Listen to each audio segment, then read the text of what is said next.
Bonjour à tous et bienvenue à ce nouvel épisode de Horreur Critique. Vous assistez au 5e épisode du marathon spécial de Stephen King. Et j'ai choisi de critiquer pour vous, en cet avant-dernier épisode du marathon, une adaptation de l'une de ses nouvelles contenues dans le recueil Danse macabre.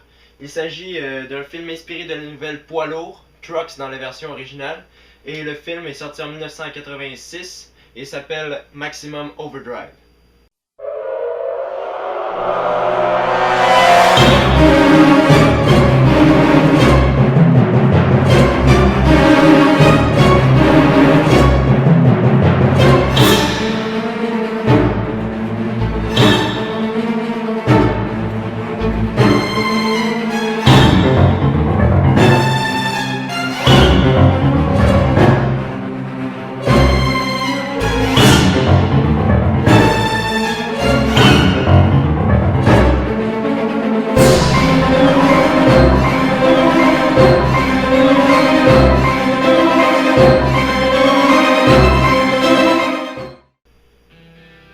Une comète est prise dans l'orbite de la Terre durant 8 jours.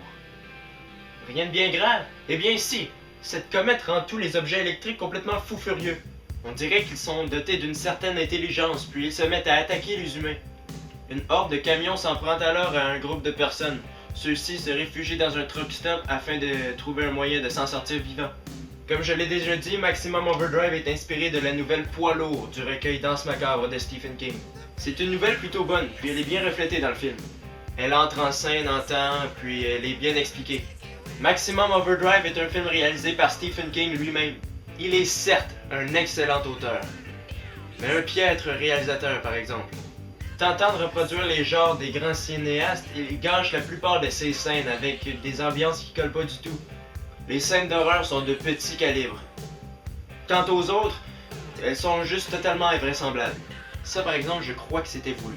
Ce que j'ai aimé cependant, et ça c'est totalement une question de goût personnel, c'est la musique que King a utilisée pour son film. La piste sonore a été composée par AC/DC. Elle est très facile à se procurer et il s'agit en fait de leur album Who Made Who. Le tranche de vie, AC/DC est un de mes groupes préférés.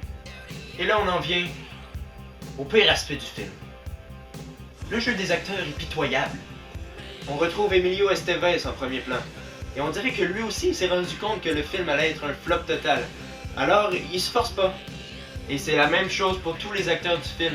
Soit Pat Hingle, qu'on a vu jouer dans Batman de Tim Burton, ou encore que ce soit Laura Harrington.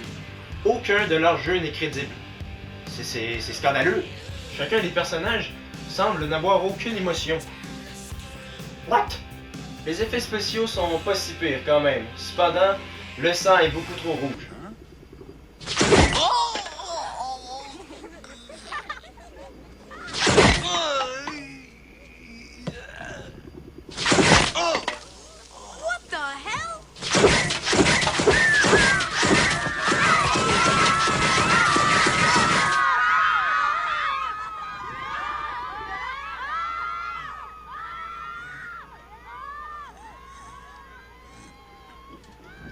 C'est un exemple typique de scène invraisemblable dont je vous parlais.